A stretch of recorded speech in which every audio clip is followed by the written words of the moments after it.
Le soleil du matin étirait de longues ombres sur le pas de tir de Camp Pendleton, en Californie. Au couloir numéro 7, le staff sergent Claire Morgan enchaînait les tirs, sa carabine M4 calée contre l'épaule avec une aisance née de l'habitude.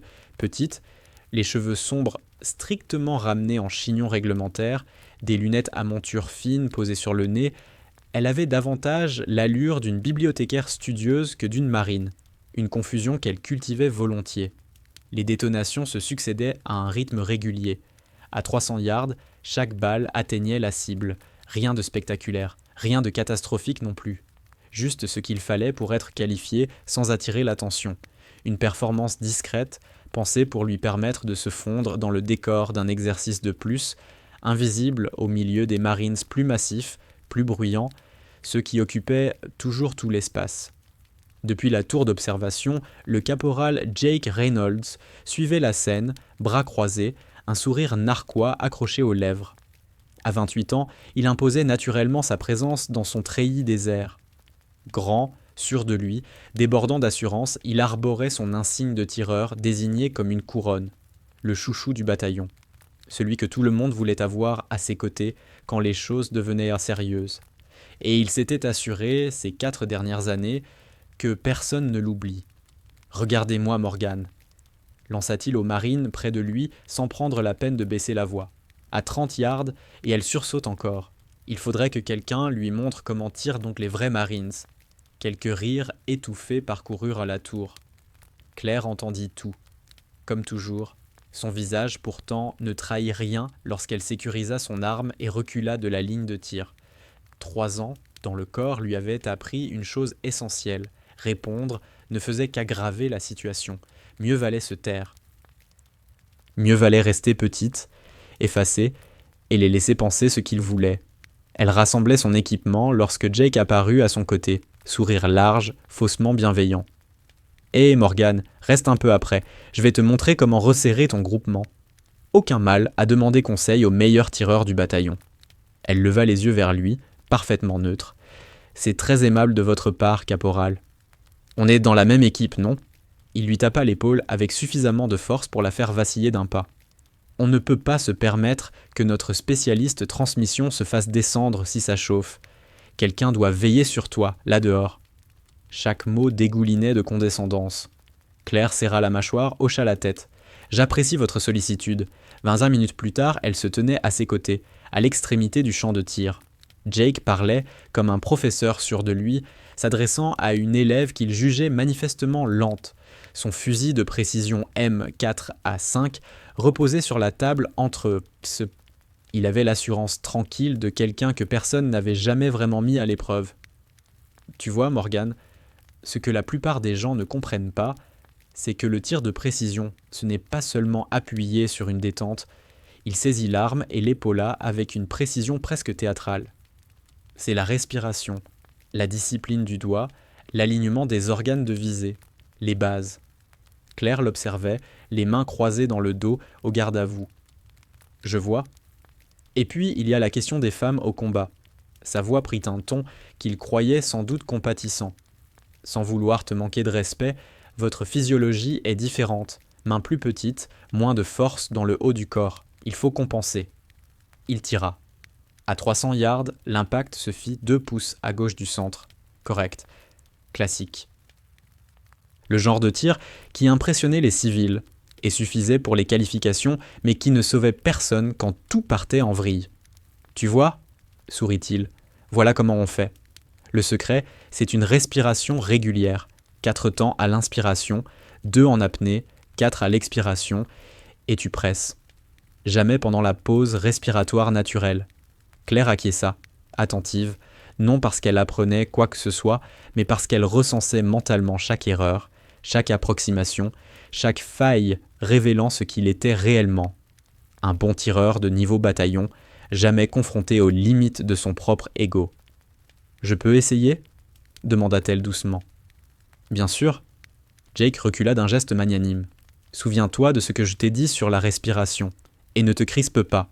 Les femmes anticipent souvent le recul. » Claire prit place derrière le M40A5. L'arme lui sembla étrangement familière malgré les années passées à feindre le contraire. Elle ajusta sa position, vérifia l'optique, puis tira une seule fois. L'impact se produisit à 2 pouces à droite du centre, imparfait, volontairement, suffisamment médiocre. Jake rayonnait comme un enseignant fier des premiers progrès de son élève. Pas mal, tu vois ce que ça donne quand on applique les fondamentaux, continue comme ça et tu seras plein centre en un rien de temps. Merci, caporal. Elle recula, affichant une reconnaissance presque respectueuse. Ça m'aide vraiment. Quand tu veux, Morgan. C'est ça, l'esprit d'équipe. Jake Reynolds récupéra son arme, déjà en train de se tourner vers un nouvel auditoire.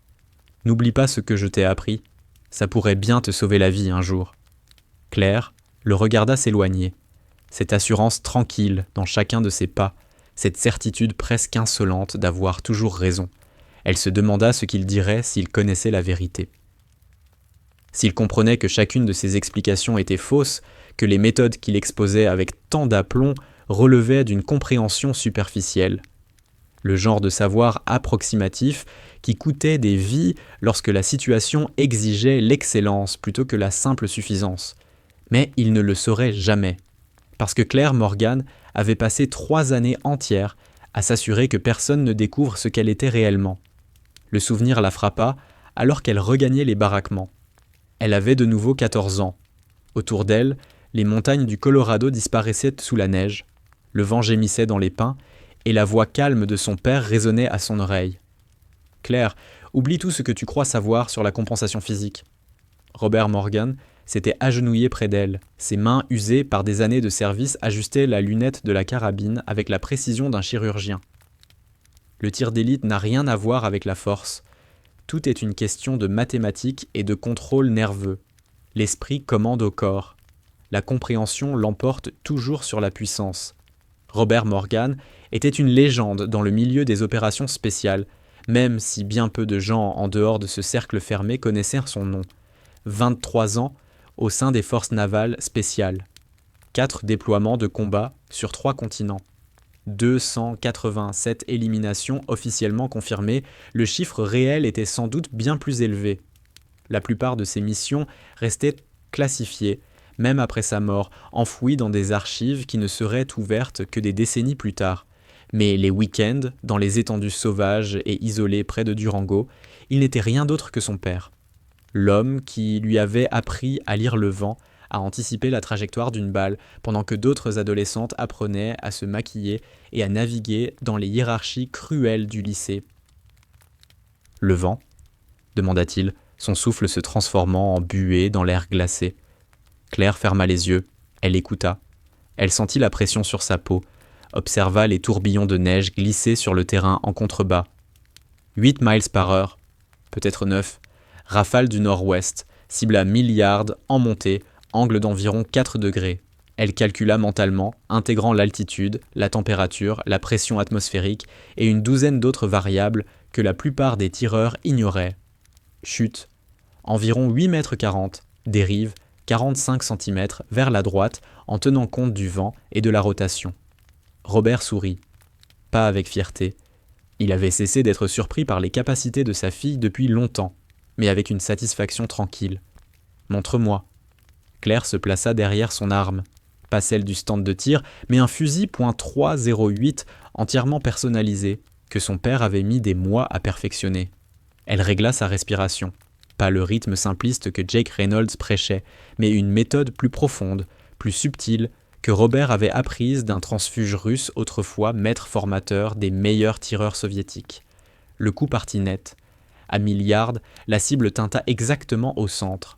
« Encore », dit Robert, « mais cette fois, dis-moi ce que tu ressens. » Claire tira 4 fois de suite. Chaque impact se regroupa à moins de 3 cm des autres. « J'ai l'impression que le fusil fait partie de moi. Je ne calcule plus consciemment. Tout se fait tout seul, comme une mémoire musculaire, sauf que c'est mathématique. » Bien. Il posa une main sur son épaule. « C'est ça. La zone. L'endroit où l'impossible devient accessible. La plupart des tireurs ne l'atteignent jamais parce qu'ils restent bloqués sur la mécanique. Mais toi, Claire, tu étais faite pour ça. Tu as l'esprit mathématique de ta mère et mes mains sûres. Cette combinaison est plus rare que tu ne l'imagines. Le souvenir glissa encore. Elle avait 16 ans désormais. À 1500 yards, ses groupements étaient plus serrés que ceux de la majorité des snipers militaires à la moitié de cette distance. Robert avait commencé à lui enseigner les techniques avancées, les tirs qui frôlaient les limites même de la physique, les calculs où il fallait intégrer la rotation de la Terre, l'effet de Coriolis. « Pourquoi tu m'apprends tout ça ?» avait-elle demandé un soir, tandis qu'ils nettoyaient leurs armes dans l'atelier derrière la maison. « Je ne vais pas m'engager, je ne serai jamais dans les forces spéciales. » Robert était resté silencieux un long moment, continuant à passer méthodiquement un chiffon dans le canon. « Claire, la compétence se suffit à elle-même. L'excellence n'a pas besoin de justification. » Puis il avait levé les yeux vers elle, son regard chargé d'un poids qu'elle était trop jeune pour saisir pleinement. Le monde est rempli de gens incapables de se défendre, et il est aussi rempli de gens qui se croient protecteurs sans en avoir réellement les moyens. Si un jour tu te retrouves dans une situation où des vies dépendent de ta capacité à réussir un tir impossible, je veux que tu disposes de tous les outils que je peux t'offrir. À l'époque, cette conversation l'avait mise mal à l'aise. La responsabilité implicite dans les paroles de son père était trop lourde pour une adolescente de 16 ans. Pourtant, elle avait continué à s'entraîner. Toujours. Parce que rendre son père fier restait la chose la plus importante au monde pour elle. Puis, un matin glacial de novembre, durant sa dernière année de lycée, 2 officiers de la marine s'étaient présentés à la porte, uniforme impeccable, visage figé dans cette expression de compassion répétée trop souvent pour être encore naturelle. Robert Morgan était mort lors d'un accident d'entraînement. Une défaillance sur une corde lors d'un exercice classifié. Peu de détails. Trop peu. La mission elle-même était couverte par le secret. Ils purent lui dire qu'il était mort au service de son pays, qu'il était un héros. Ils ne purent lui dire rien de ce qui comptait vraiment. Claire se tint droite lors de la cérémonie à Fort Rosecrans, entourée d'hommes silencieux au regard dur qui avaient combattu aux côtés de son père dans des lieux dont elle ne connaîtrait jamais les noms. Ils lui serrèrent la main, un à un, parlant d'une voix basse, maîtrisée, la voix de ceux qui connaissaient la perte à un niveau que la plupart des civils n'atteindraient jamais. « Ton père était le meilleur avec qui j'ai jamais travaillé », lui confia l'un d'eux, la gorge serrée. « Il m'a sauvé la vie 2 fois, peut-être 3. Je suis désolé, gamine. » Claire le remercia, puis passa au suivant. Et encore au suivant. Tous disaient à peu près la même chose. Tous la regardaient avec ce mélange étrange de compassion et d'attente, comme s'ils se demandaient si elle porterait l'héritage de son père, ou si elle s'effondrerait sous son poids. Elle prit sa décision ce jour-là, debout près de la tombe d'un homme qui lui avait appris à être exceptionnel sans jamais lui demander de le prouver à qui que ce soit. Elle s'engagerait chez les Marines. Elle servirait son pays. Elle honorerait la mémoire de son père, mais à sa manière. Elle prouverait que Claire Morgan pouvait gagner le respect sans s'appuyer sur la légende de Spectre Morgan. Elle resterait invisible jusqu'à ce que son mérite parle pour elle, libre de l'ombre d'un père dont la réputation était de toute façon impossible à égaler. Alors, pendant 3 ans, elle se cacha. Elle obtint des résultats corrects aux qualifications de tir. Elle se porta volontaire pour les transmissions plutôt que pour les postes de combat. Elle encaissa la condescendance, les doutes, les jugements hâtifs d'hommes comme Jake Reynolds, convaincu que compétence silencieuse signifiait incompétence. Et chaque nuit, seule dans sa chambrée, elle se demandait si son père serait fier de son choix, ou s'il en serait déçu. Le doute l'accompagna tout au long de la semaine suivante à Camp Pendleton. Jake s'assura que tout le monde entende parler de la séance d'entraînement qu'il lui avait accordée, décrivant son tir avec cette patience exagérée qu'on réserve d'ordinaire aux enfants ou aux chiens bien dressés. Claire l'écouta pontifier au réfectoire, transformant sa médiocrité volontaire en preuve éclatante de sa propre expertise. « Morgan, elle fait des efforts », expliquait-il à une table de jeunes Marines. « Mais tout le monde n'est pas fait pour le travail à la détente. Et ce n'est pas grave. Il faut de tout pour faire tourner le corps. On a autant besoin de spécialistes transmission que de tireurs. » À l'autre bout du réfectoire, le gunnery sergent Marcus Hale observait la scène. Son expression oscillait entre l'amusement et le mépris. À 43 ans, Hale était un marine jusqu'au bout des ongles. 22 années de service avaient laissé leurs traces, cicatrices sur les mains, rides plissées en permanence autour des yeux. 3 déploiements en Syrie, 2 en Afghanistan, et une mission classifiée dont personne ne parlait jamais, mais que tout le monde savait réelle. Il avait remarqué Claire dès son premier jour dans l'unité. Pas parce qu'elle attirait l'attention, au contraire, son talent pour passer inaperçu était remarquable. Mais parce que quelque chose, dans son professionnalisme discret, lui rappelait certains opérateurs de ses débuts. Ceux qui laissaient leurs actes parler parce qu'ils n'avaient rien à prouver avec des mots. Mais elle était spécialiste transmission. Son dossier ne mentionnait aucune formation avancée en tir. Et Hale avait appris depuis longtemps à ne pas chercher de potentiel là où les papiers affirmaient ce qu'il n'y en avait pas. Il garda donc ses impressions pour lui et se concentra sur la conduite de son unité, selon les standards qui l'avaient maintenu en vie au fil de 6 déploiements de combat. La semaine s'étira jusqu'au vendredi, suivant le rythme familier de la vie militaire. Exercice, maintenance du matériel, briefing interminable sur la préparation opérationnelle, tous supportés avec la résignation de ceux qui avaient déjà entendu les mêmes discours des dizaines de fois. Claire traversait tout cela comme une ombre, présente mais invisible, compétente mais sans éclat, exactement comme elle l'avait voulu. Puis, le vendredi après-midi, les ordres tombèrent. Déploiement en Syrie, briefing mission lundi matin, décollage mercredi. Le message était sec, administratif, aucun détail, hormis le calendrier et le rappel de mettre à jour son testament et ses affaires personnelles. Ce soir-là, Claire resta assise sur sa couchette, les ordres à la main. La Syrie, là où son père avait réalisé certains de ses tirs les plus légendaires.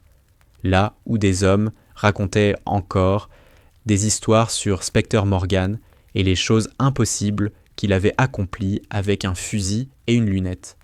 Elle pensa à Jake, qui serait forcément du voyage, à Marcus Hale, qui ne cachait pas qu'il la considérait comme un handicap en situation de combat, et à toutes les façons dont les choses pourraient mal tourner si elle continuait à dissimuler la seule compétence capable un jour de sauver son équipe. Son téléphone vibra. Numéro inconnu. L'aperçu ne montrait que 2 mots, box de stockage. Claire resta longtemps à fixer l'écran avant d'ouvrir le message. Le box de ton père à Durango. Unité 237. Le code, c'est ta date de naissance. Je pensais que tu devais savoir qu'il existe. Chief O'Neill, Naval Special Warfare Group 1. O'Neill, elle se souvenait de lui, aux funérailles. L'un de ces hommes silencieux, au regard dur, resté en retrait pendant la cérémonie, immobile comme quelqu'un qui avait appris à disparaître quand il le fallait. Elle réserva un vol pour le samedi matin. Le site de stockage se trouvait à la périphérie de Durango, un alignement banal de bâtiments métalliques ceinturés de grillages. Claire repéra l'unité 237 au fond du terrain, à moitié dissimulée derrière une benne à ordures qui n'avait manifestement pas été vidée depuis longtemps. Le code fonctionna du premier coup. La porte s'ouvrit dans un grincement métallique. À l'intérieur, sous la lumière blafarde d'un néon fatigué, s'étendait la vie entière de son père, rangée avec une précision presque maniaque. Des cartons étiquetés de son écriture nette, des caisses de matériel empilées contre les murs, un établi où chaque outil était classé par taille et par fonction. Claire entra et sentit le poids des souvenirs s'abattre sur elle comme une masse tangible. Le premier carton contenait ses carnets, des décennies de notes de terrain, d'observations consignées dans cette écriture serrée qu'il avait développée au fil des déploiements. Elle s'assit sur le sol en béton et lut au hasard, retrouvant sa voix dans chaque phrase parfaitement choisie. Afghanistan, 2009. Tir aujourd'hui à 1400 yards, théoriquement impossible. Rafales à 20 miles par heure. Différentiel thermique de 15 degrés entre le sol et la cible. Cible en mouvement, environ 3 miles par heure. J'ai répété ce tir 10 000 fois dans ma tête. Quand le moment est venu, les calculs se sont imposés d'eux-mêmes. Rodriguez est en vie parce que je n'ai pas raté. C'est ça le travail. Une autre entrée, plus ancienne. Claire a eu 14 ans aujourd'hui. Elle est déjà meilleure que la plupart des tireurs avec qui j'ai travaillé. Pas seulement techniquement, elle a le don. Cette capacité à entrer dans cet état où le temps ralentit et où il ne reste plus que toi, l'arme et la cible. Je lui apprends tout ce que je sais parce qu'un jour, quelqu'un aura besoin qu'elle soit à ce niveau-là. J'espère seulement qu'elle sera prête quand ce moment arrivera. » Les mains de Claire tremblaient en lisant ces lignes. Son père avait su. Il avait toujours su que se cacher était son choix à elle, pas une attente de sa part. Il lui avait transmis l'excellence non pour l'écraser sous son poids, mais pour la préparer au jour où se dissimuler ne serait plus possible. Le carton suivant contenait un disque dur externe. Dans un coin du box, elle trouva un vieil ordinateur portable, dépassé mais encore fonctionnel, et y brancha le disque. La première vidéo était datée de 3 mois avant la mort de son père. Robert Morgan apparaissait à l'écran, assis dans ce qui ressemblait à une chambre d'hôtel. Le visage marqué par la fatigue, mais le regard toujours aussi vif. « Claire, si tu regardes cette vidéo, c'est que je ne suis plus là, et que tu essaies de comprendre ce que tu dois faire maintenant. » Sa voix était exactement comme dans ses souvenirs. Calme, patiente, chargée d'expérience, sans jamais chercher à l'imposer. « Je sais que tu t'es engagé chez les Marines. Chief O'Neill a reçu pour consigne de te prévenir de l'existence de ce box dès que tu serais déployé en zone de combat. Alors à l'heure qu'il est, tu dois avoir peur. Tu dois te demander si tu as fait le bon choix en cachant tes capacités. Tu dois remettre en question chacune des décisions qui t'ont mené jusqu'ici. » La gorge de Claire se serra tandis que son père se penchait légèrement vers la caméra. « Laisse-moi te dire ce que je sais de toi, ma fille. Tu es plus forte que tu ne le crois, plus courageuse que tu ne l'imagines, et bien plus capable que ce que tu t'es jamais autorisé à montrer. Ces dernières années, tu as prouvé que tu pouvais gagner le respect selon tes propres règles, et je t'admire pour ça. » Il marqua une pause. Mais il arrive un moment où dissimuler l'excellence devient une forme de lâcheté. Les mots la frappèrent comme un choc physique. Claire essuya ses yeux tandis qu'il poursuivait. « Quand tu seras déployé, et tu le seras, tu feras face à des situations où tes compétences feront la différence entre la vie et la mort de tes camarades. À cet instant-là, l'humilité ne comptera plus, l'indépendance non plus. La seule chose qui importera, c'est d'avoir le courage d'avancer et de faire ce que personne d'autre ne peut faire. » Son expression s'adoucit. « Je ne te demande pas de briller, je ne te demande pas de prouver quoi que ce soit. Je te dis simplement ceci. L'excellence se justifie par elle-même. Ce que je t'ai appris n'a rien à voir avec l'ego ou l'héritage. C'est une question de protection, de protéger ceux qui ne peuvent pas se protéger seuls. » Il inspira lentement. « Quand le moment viendra, et tu sauras le reconnaître, n'hésite pas, ne doute pas. Fais confiance à ton entraînement. Fais-toi confiance. Et n'oublie jamais que je suis fier de toi. Je l'ai toujours été, je le serai toujours. » La vidéo s'acheva. Claire resta assise dans le silence du box, entourée de l'héritage méticuleusement conservé de son père. Pour la première fois depuis les funérailles, elle se laissa pleurer. Elle passa le reste de la journée à fouiller les cartons, du matériel utilisé en opération, des photographies où son père apparaissait aux côtés de coéquipiers dont les visages étaient souvent floutés ou partiellement masqués pour des raisons de sécurité. Des lettres aussi. Des messages de gratitude envoyés par des inconnus, remerciant cet homme discret qui s'était trouvé au bon moment, au bon endroit, avec les compétences exactes quand leur vie ne tenait plus qu'à un fil. Dans le dernier carton, elle découvrit un autre disque dur, une simple étiquette, technique avancée. Les vidéos n'étaient pas des souvenirs, mais des sessions d'entraînement. Son père y démontrait des tirs, des calculs, des enchaînements qui repoussaient les limites mêmes de ce que le corps humain et la physique semblaient autoriser. Des techniques apprises auprès de défecteurs russes, de tireurs du SAS britannique, d'experts israéliens de la lutte antiterroriste. Le savoir accumulé d'un homme ayant passé 23 ans à perfectionner son art et décidé à en transmettre chaque fragment à sa fille. Claire regarda pendant des heures. La voix patiente de son père expliquait les mathématiques de tir que la plupart des gens auraient qualifiées de miracles. Et à mesure qu'elle regardait, quelque chose en elle, refermé depuis 3 ans, commença à se fissurer. Elle avait rejoint les Marines pour honorer la mémoire de son père. Mais elle comprenait maintenant qu'elle honorait la mauvaise chose. Il ne voulait pas être célébré pour sa légende. Il voulait être reconnu pour ce qu'il avait fait de ses compétences, protéger ceux qui ne pouvaient pas se protéger eux-mêmes. Et s'il lui avait transmis ces mêmes compétences, c'était pour exactement la même raison. Claire referma le box alors que le soleil disparaissait derrière les montagnes du Colorado. Elle avait des ordres de déploiement pour la Syrie dans moins d'une semaine. Des camarades qui la croyaient à peine capable de tenir un fusil correctement. Une affectation aux transmissions qui la maintiendrait loin des situations où ses véritables capacités pourraient compter.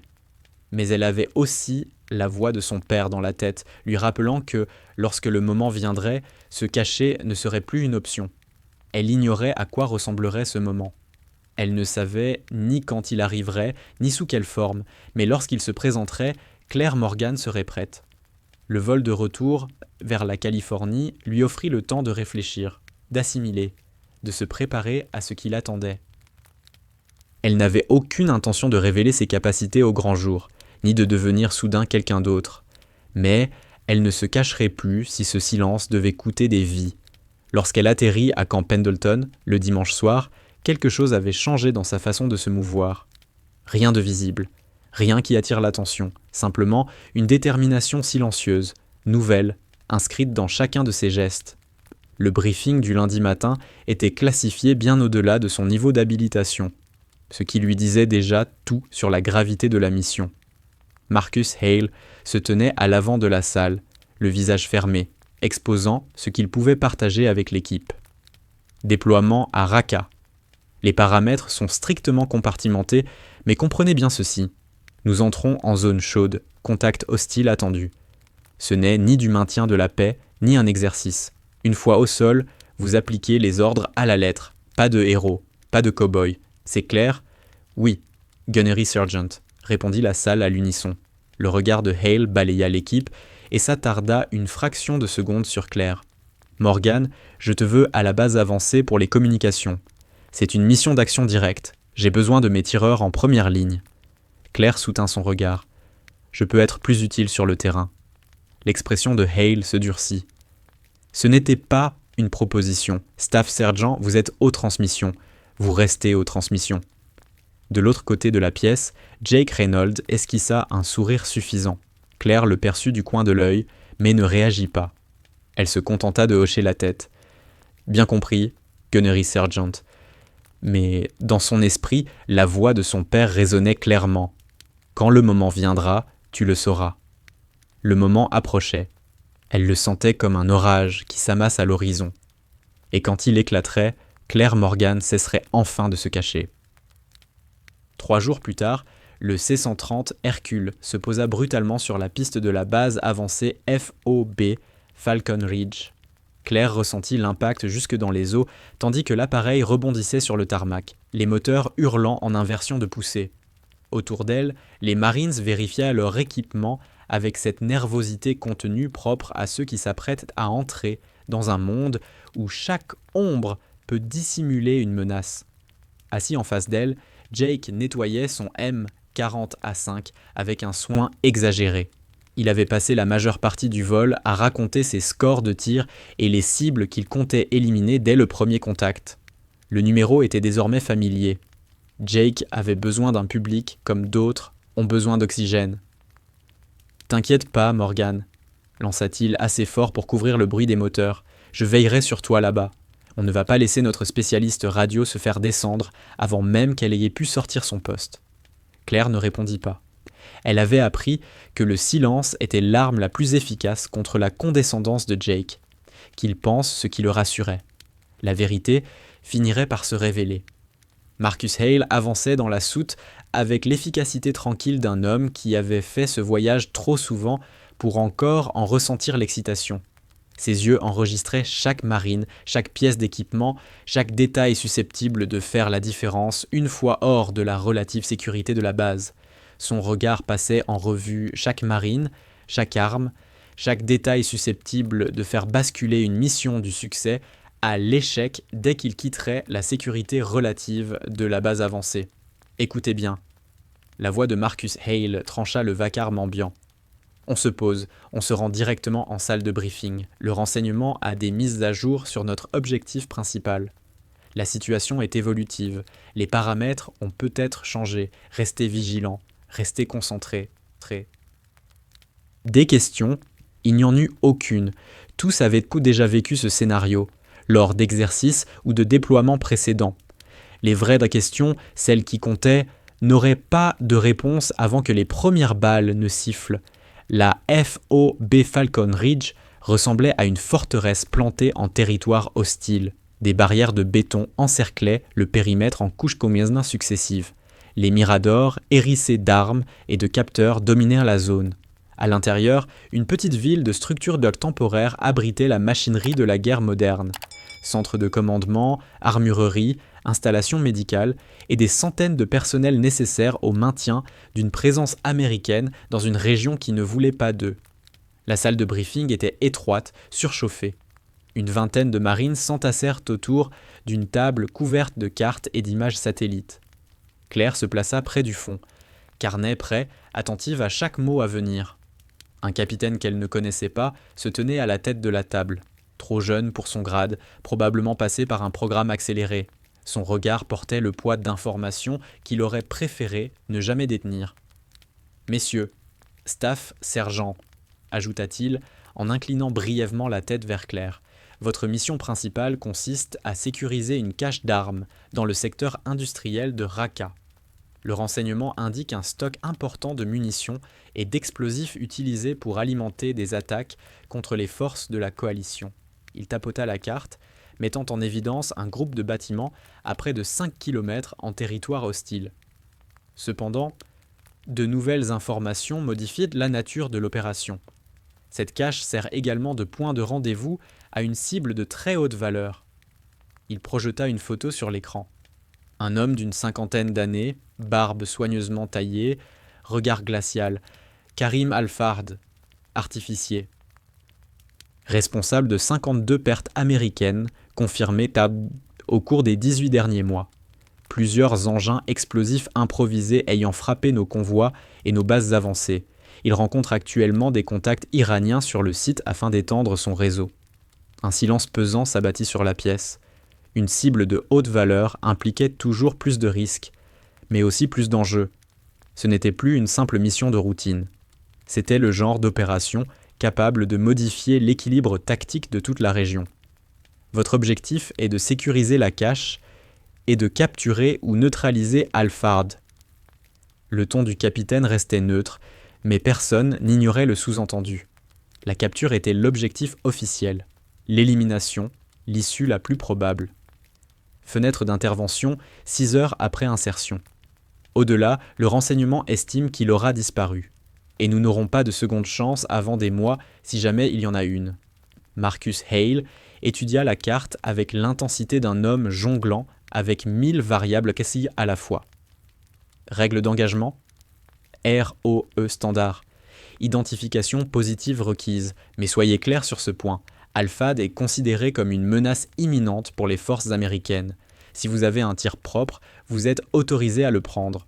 Jake Reynolds se pencha légèrement en avant, l'intérêt brillant dans ses yeux. Ce genre de mission forgeait des réputations, des opérations dont on parlait pendant des années dans les salles de repos. Claire remarqua la faim qui se lisait sur son visage et ressentit une pointe d'inquiétude. La faim rendait imprudent. Le briefing se poursuivit avec les détails tactiques. Itinéraire d'approche, position de repli, procédure d'extraction d'urgence. Claire absorbait tout. Son esprit transformait instinctivement les données en un espace tactique en 3 dimensions. Non-rap. Elle voyait la mission se dérouler dans sa tête, identifiait les goulets d'étranglement et les zones mortelles sans même y réfléchir. L'entraînement de son père avait rendu ce type d'analyse naturelle. Après le briefing général, Hale rassembla son équipe pour la planification interne. 5 Marines, un environnement urbain hostile, un soutien limité, une cible de haute valeur à neutraliser. Le genre de mission où tout ce qui pouvait mal tourner finissait généralement par le faire. Reynolds, tu es mon tireur principal. Il désigna un bâtiment sur la carte. Je veux une couverture depuis cette position. Tu auras vue sur l'entrée de la cache et les rues alentour. Le moindre mouvement suspect, tu me le signales. Jake hocha la tête, sûr de lui. Reçu, Gunny. Rien ne m'échappera. Ramirez, tu es en tête avec moi. Park, sécurité arrière. Le doigt de Hale glissa sur la carte, attribuant les rôles avec la précision d'un homme qui savait exactement où placer chaque pièce. Morgan, tu assures les communications avec le commandement. J'ai besoin d'informations en temps réel sur toute évolution de la situation ennemie ou des mouvements de forces amies. Claire ouvrit la bouche pour répondre, puis se ravisa. La décision de Hale reposait sur ce qu'il croyait savoir de ses capacités. Contester maintenant ne ferait que la desservir. Elle se tut, acquiesça intérieurement, et se prépara à attendre que les circonstances changent. Argumenter ne servirait à rien, sinon à la faire passer pour difficile. Mieux valait obéir, attendre que les circonstances évoluent. Départ à 4 heures, conclut Marcus Hale. Repos, vérification du matériel. Et souvenez-vous, ce n'est pas un exercice. Les types en face ont grandi dans ces rues. Ils connaissent chaque ruelle, chaque toit, chaque cachette. Notre seul avantage, c'est la discipline et l'entraînement. Ne les gâchez pas. L'équipe se dispersa vers les quartiers assignés. Claire trouva une couchette dans l'espace réservé aux femmes et s'allongea sans même retirer son treillis. Elle savait qu'elle ne dormirait pas vraiment, mais le repos restait indispensable. Autour d'elle, la base avançait dans son bourdonnement constant. Générateurs, véhicules logistiques, ce grondement sourd et permanent de l'infrastructure militaire maintenant son emprise sur un territoire hostile. Elle pensa à la mission, à Karim Al-Fahd et aux vies américaines qu'il avait fauchées avec ses bombes, à Jake Reynolds, chargé de couvrir l'équipe malgré sa compréhension limitée du tir de très haute précision, à Marcus Hale, qui ignorait que la spécialiste transmission qu'il maintenait à l'écart du combat était probablement la meilleure tireuse de toute l'unité. Son téléphone vibra. Encore un message du même numéro inconnu. Claire, ton père a réalisé un tir similaire à Raqqa, en 2003, même secteur, 1200 mètres en environnement urbain, 12 Marines sauvés. Les conditions que tu vas affronter seront presque identiques. Si ça se présente, fais confiance à ton entraînement. Fais confiance à ce qu'il t'a appris. Tu es prête. O'Neill Claire fixa l'écran longuement. O'Neill suivait son déploiement. Il avait accès à des briefings classifiés. Il était suffisamment connecté au monde des opérations spéciales pour savoir exactement ce qui l'attendait. Et à quel moment elle aurait besoin de soutien. Le réseau de son père veillait encore sur elle, même depuis l'au-delà. Elle tapa une réponse. « Comment saviez-vous que j'aurais besoin de ça ?» La réponse arriva presque instantanément, parce que Spectre le savait. Il a laissé des instructions. Il nous a fait promettre de veiller sur toi. On tient toujours nos promesses. Claire ferma les yeux et laissa la voix de son père envahir ses pensées. Toutes ces séances d'entraînement, toutes ces heures passées à lire le vent, à calculer des trajectoires. Toute cette préparation pour un moment qu'elle avait tenté d'éviter en dissimulant ses capacités. Quand elle glissa enfin dans un semblant de sommeil, elle rêva de montagnes enneigées et de la voix patiente de son père lui expliquant les mathématiques des tirs impossibles. L'équipe se mit en mouvement à 4 heures, exactement comme prévu. Les rues de Raqqa étaient plongées dans l'obscurité, à l'exception de quelques lumières éparses dans des bâtiments où des familles commençaient à peine leur journée. La ville portait les cicatrices de décennies de conflits, détruites, reconstruites par fragments, puis détruites à nouveau. Les traces de la guerre étaient partout. Impact de balles dans le béton, marques d'explosion, pâtés de maisons entiers réduits à un enchevêtrement de gravats et de ferraille.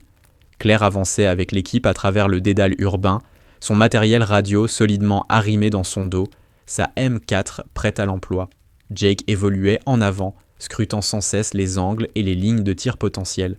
Hale donnait le rythme avec l'assurance calme de quelqu'un qui avait déjà survécu à des villes hostiles, en refusant systématiquement les risques inutiles. Ils atteignirent la position d'observation sans incident. Jake s'installa avec son M40A5, balayant le bâtiment cible à travers sa lunette. La cache d'armes se trouvait à environ 300 mètres, une structure quelconque, entrepôt, atelier ou simple hangar, semblable à des centaines d'autres dans le secteur industriel. Commandement, ici Reaper 6, murmura Hale dans sa radio. Position atteinte, début de la surveillance. Claire établit la liaison, surveillant plusieurs fréquences en parallèle. Force de la coalition dans la zone, police locale, interception de renseignements. Tout le maillage technologique qui donnait aux forces américaines leur avantage informationnel dans un environnement où l'ennemi pouvait être n'importe qui, n'importe où. 30 minutes passèrent. Puis, 1 heure. Le soleil se leva peu à peu, baignant la ville de teintes orangées et dorées qui auraient dû être belles, mais qui ne faisaient alors que révéler plus crûment l'ampleur de la destruction. « Mouvement !» signala Jake. 3 individus approchent de la cache par l'est, AK-47 visible. Hale ajusta sa position pour mieux observer. Confirmé. 3 hommes en âge de combattre, armés. Claire transmit immédiatement. Possible cible de haute valeur en approche. Sa voix était calme, professionnelle. À l'intérieur, son esprit calculait déjà des distances, des angles, des lignes de tir. Elle anticipait la suite. Elle se préparait au moment où se cacher ne serait plus possible. Les 3 hommes entrèrent dans le bâtiment. D'autres arrivèrent dans les 20 minutes suivantes. Lorsque le soleil fut pleinement levé, Claire en comptait 12 autour de la cache, tous armés, tous se déplaçant avec l'assurance de ceux qui considéraient cet endroit comme leur territoire. Puis, Karim Alfard arriva. Claire l'aperçut dans ses jumelles avant même que Jake n'annonce sa présence. Le fabricant de bombes se déplaçait avec la précision calculée de quelqu'un qui savait être une cible. 2 gardes du corps ne le quittaient jamais. Il ne restait immobile que quelques secondes à la fois, ne s'offrant jamais à un tir évident, jamais sous un angle clair. Identification positive de la cible de haute valeur, annonça Marcus Hale dans sa radio. Alfard confirmé sur site, demande d'autorisation d'engagement. La réponse arriva presque immédiatement. Reaper 6, autorisation accordée, engagée et neutralisée. Hale tourna la tête vers Jake. Reynolds, c'est ton tir, propre, centre de masse, attends une ouverture claire. Jake s'enfonça davantage dans sa position de tir. Claire l'observa régler sa lunette, contrôler sa respiration. Elle distinguait la tension dans ses épaules, le léger tremblement de ses mains. C'était le tir le plus important de sa carrière, et il le savait. La pression transparaissait dans chacun de ses gestes. Les minutes s'étirèrent. Alfad passait d'une pièce à l'autre, n'apparaissant aux fenêtres que l'espace d'un instant, avant de disparaître de nouveau. Jake le suivait dans sa lunette, doigts posés le long du pontet, attendant, cherchant, espérant l'instant parfait. « Allez !» murmura-t-il, « donne-moi un tir propre. » Alfad entra dans une embrasure de porte, 3 secondes d'exposition. Jake tira. La balle frappa le béton à plus d'1 demi-mètre à gauche de la cible. Immédiatement, Alfard et ses gardes du corps se replièrent à l'intérieur du bâtiment. Autour de la cache, les insurgés se dispersèrent, prenant des positions défensives. L'effet de surprise venait de disparaître. « Qu'est-ce qui s'est passé ?» lança Hale. Jake chambrava déjà une nouvelle cartouche, le visage empourpré. « Le vent a tourné. J'ai compensé, pas assez. Donnez-moi un autre tir. Maintenant !» Mais la situation avait basculé. Alfad savait qu'il était pris pour cible. Il ne se montrerait plus. Les fenêtres et les portes restaient désormais vides. Le bâtiment s'était transformé en forteresse. Puis le premier coup de feu claqua, venant d'une direction totalement différente. L'impact frappa une barrière de béton à moins de 15 cm de la tête de Hale. Des éclats de maçonnerie jaillirent. Le gunnery sergent se plaqua aussitôt au sol, cherchant le moindre couvert. « Sniper ! Sniper ennemi !» D'autres tirs suivirent, précis, méthodiques, provenant d'une position surélevée à au moins 800 mètres. Celui qui tirait savait exactement ce qu'il faisait. Ce n'était ni du tir au hasard, ni du tir de saturation. C'était du contre-sniping professionnel. Un cri retentit. Le caporal Daniel Park s'effondra, le sang se répandant le long de sa jambe. La balle avait touché l'artère fémorale. Sans soin immédiat, il n'avait que quelques minutes. Park est touché. Alex Ramirez se traîna vers le marine blessé, tirant déjà un garrot de sa poche. Mais le sniper ennemi les clouait sur place. À chaque tentative de mouvement, des impacts venaient labourer le sol autour de lui avec une précision terrifiante. Jake braqua son fusil dans la direction supposée du tireur, balayant frénétiquement. « Je ne le vois pas. Il est trop bien camouflé. L'angle est impossible. » Un autre tir s'écrasa près de la position de Claire. Elle, en revanche, avait déjà identifié l'origine du feu. Le son, la signature du flash, 3e étage d'un bâtiment, à environ 800 mètres au nord-est. Le claquement caractéristique d'un fusil de type Dragunov, 3 positions de tir utilisées en rotation pour éviter les ripostes. Une méthode qu'elle connaissait par cœur. Claire avait passé des heures à étudier des images de snipers formées par les forces spéciales de l'Est. Son père insistait toujours sur l'importance d'apprendre autant des ennemis que des alliés. Le schéma de rotation, le positionnement, l'efficacité froide et clinique des tirs. Ce n'était pas un insurgé ayant trouvé un fusil, c'était un tireur militaire professionnel, probablement russe, presque certainement en train de former les forces locales aux techniques avancées. Son père avait affronté des snipers issus de ce même programme. En 1999, au Daghestan, Robert Morgan avait croisé la route d'un instructeur des forces spéciales de l'Est nommé Anton Volkov, un homme qui avait enseigné à toute une génération comment tuer à distance. Les signatures étaient identiques. « Gunny, on est cloué au sol », rapporta Ramirez, la voix tendue, maîtrisant à peine la panique. « Park perd beaucoup de sang. Il me faut l'atteindre, mais ce sniper nous a verrouillés. » Hale tenta de bouger, une balle frappa aussitôt à quelques centimètres de lui. Le tireur ennemi voyait tout, lisait chaque déplacement, anticipait chaque tentative. Ils étaient bidés coincés derrière un couvert dérisoire, avec un marine qui se vidait de son sang et aucun moyen de l'atteindre. Jake tira encore. Et encore.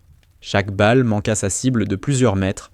Il visait des positions que le sniper avait déjà abandonnées, prenant toujours plus de retard. La frustration s'entendait dans sa respiration saccadée. « Je n'arrive pas à le lire », lâcha-t-il enfin, la voix brisée. « Il est trop bon. Il bouge trop vite. Je suis dépassé. » Le visage de Hale se ferma. Il comprenait parfaitement ce que Jake venait d'admettre. Il faisait face à un adversaire nettement supérieur à leur tireur désigné. Dans un affrontement équitable, Jake perdrait. Et avec Park en train de se vider de son sang, il n'avait pas le luxe d'un combat équitable. Claire prit sa décision. « Gunny, je peux faire le tir. » Hale ne se tourna même pas vers elle. « Négatif, Morgan, reste aux communications. Mon commandant, Park a moins de 10 minutes avant de se vider de son sang. Reynolds n'arrive pas à obtenir un tir propre. Moi, si. » Jake la fixa comme si elle venait de perdre la raison. « Morgan, sans vouloir te vexer, j'ai tenté 8 fois et je n'ai même pas approché la cible. Tu as suivi une seule séance avec moi. Ce n'est vraiment pas le moment pour... » Elle le coupa net. Sa voix avait changé, plus dure, plus froide, une autorité tranchante que personne, dans l'équipe, ne lui avait jamais entendue. « Jake, tout ce que tu m'as enseigné la semaine dernière était faux. Ta technique de respiration est insuffisante pour le tir de précision. Ta lecture du vent est superficielle. Ta compréhension de la balistique avancée ne te permettrait même pas de passer la première semaine d'une vraie école de sniper. Alors maintenant, tu vas te taire et regarder à quoi ressemble le véritable tir d'élite. » Les mots frappèrent Yad comme des coups physiques. La bouche de Jake s'ouvrit, se referma. Aucun son n'en sortit. Marcus Hale se tourna lentement vers Claire, son regard oscillant entre le choc pur et une compréhension soudaine, presque terrifiante. Elle n'attendit pas d'autorisation. Claire se glissa à la place de Jake et prit le contrôle du M40A5. L'arme se logea dans ses mains avec une évidence troublante, comme si elle retrouvait une vieille connaissance après des années de séparation. La transformation fut immédiate, visible. La spécialiste transmission discrète s'effaça. Sa respiration ralentit, s'approfondit, ses mains cessèrent de trembler. Son regard se durcit, concentré à l'extrême, celui d'une autre personne. Elle ajusta la lunette avec une précision millimétrique, intégrant des paramètres que Jake n'avait jamais envisagés. 800 mètres, vent de travers, rafale à 12 miles par heure venant du sud-ouest, effet thermique urbain générant des ascendances, chute de près de 12 mètres pour une .308 Winchester à cette distance. Rotation de tir ennemi offrant une fenêtre de 3 secondes entre deux changements de position. Claire régula sa respiration selon la méthode que son père lui avait enseignée. Pas le schéma simpliste de Jake, quelque chose de plus profond, plus efficace. Un rythme qui ralentissait le cœur, étirait le temps, réduisait le monde à des équations et à l'instinct pur. À travers la lunette, elle distingua le profil partiel du sniper ennemi alors qu'il se déplaçait vers une autre position. Confiant, méthodique, totalement inconscient d'être observé par quelqu'un de son niveau. Voire supérieur. Claire pressa la détente avec la même maîtrise contrôlée que son père lui avait inculquée des milliers de fois. Le coup partit, net. À 800 mètres, le sniper ennemi s'effondra instantanément. La balle avait traversé une ouverture dans les barrières de béton de moins de 15 cm, frappant le centre de masse exactement là où Claire l'avait calculé. La précision était sidérante. Un tir qui aurait mis à l'épreuve n'importe quel instructeur de sniper au monde.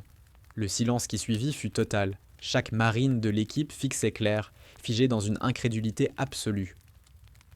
Jake avait l'air d'un homme à qui l'on venait d'expliquer que la gravité était facultative. La bouche de Hale resta ouverte, une expression qui aurait été comique si la situation n'avait pas été aussi grave. Mais Claire n'avait pas terminé. À travers la lunette, elle avait déjà identifié une seconde menace. Un autre tireur, sur un toit à environ 650 mètres. Le partenaire du premier. Probablement son observateur. Le renseignement s'était trompé. Ce n'était pas un tireur isolé. C'était une équipe coordonnée de professionnels, mise en place pour piéger les forces américaines. Le second sniper se déplaçait maintenant avec prudence, conscient que son partenaire venait d'être éliminé par quelqu'un aux capacités exceptionnelles. Il cherchait à se protéger, à compliquer toute tentative de riposte. Ce tir serait encore plus difficile que le premier. Claire le suivit dans la lunette, analysant son schéma de déplacement, tenant compte du vent, de la couverture partielle derrière une unité de climatisation, attendant l'instant précis où il serait obligé de se découvrir pour changer de position. Là, 3 secondes de visibilité. Son second tir fut parfait. Le sniper ennemi s'écroula. Autour de la cache, les insurgés comprirent instantanément que leur couverture avait été neutralisée par un tireur inconnu, doté de capacités bien supérieures à tout ce qu'ils avaient anticipé. Ils commencèrent à se replier dans le désordre. L'avantage tactique venait de basculer complètement. Ramirez se leva d'un bond et rejoignit Park, posant le garrot avec une efficacité fébrile. Le jeune marine était inconscient, mais vivant, de justesse. « Morgan, où est-ce que tu as appris à tirer comme ça ?» lança Hale, sa voix mêlant stupeur, colère et quelque chose qui ressemblait à du respect. Claire abaissa le fusil et croisa son regard. « Mon père m'a entraîné. Gunnery Sergeant, Robert Morgan, force navale spéciale. Il a commencé quand j'avais 10 ans. » Le nom frappa Hale comme un coup de masse. Son visage pâlit. « Specter Morgan, c'était ton père ?»« Oui, mon commandant. » Hale s'assit lourdement sur les gravats, les mains tremblantes. « Bon sang, ton père m'a sauvé la vie à Mogadiscio en 1993. J'étais coincé avec la Delta Force au marché de Baccarat. Tout le monde disait que le tir était impossible, plus de 1000 mètres, chaos urbain total. Mais Specter l'a quand même réussi. » Sa voix se brisa légèrement. « Et ça fait 3 ans que je sers aux côtés de sa fille, sans le savoir. » Les implications étaient évidentes. Il avait tenu à l'écart du combat la fille de l'un des plus grands tireurs de l'histoire militaire en pensant la protéger, alors qu'elle était, depuis le début, l'atout le plus décisif de son unité. Il avait tenu la fille de l'un des snipers les plus légendaires de l'histoire militaire à l'écart du combat parce qu'il la croyait incompétente. L'ironie était écrasante. Jake s'approcha lentement. Des larmes coulèrent sur son visage sans qu'il cherche à les cacher. « Morgan, Staff Sergent Morgan, ce que tu viens de faire, ce n'était pas juste du bon tir. C'était quelque chose que je ne pensais pas possible. La distance, les conditions, la précision. J'ai passé des années à dire à tout le monde que j'étais le meilleur tireur du bataillon. Je ne suis même pas digne de porter ton sac. » L'expression de Claire s'adoucit. « Jake, tu es bon.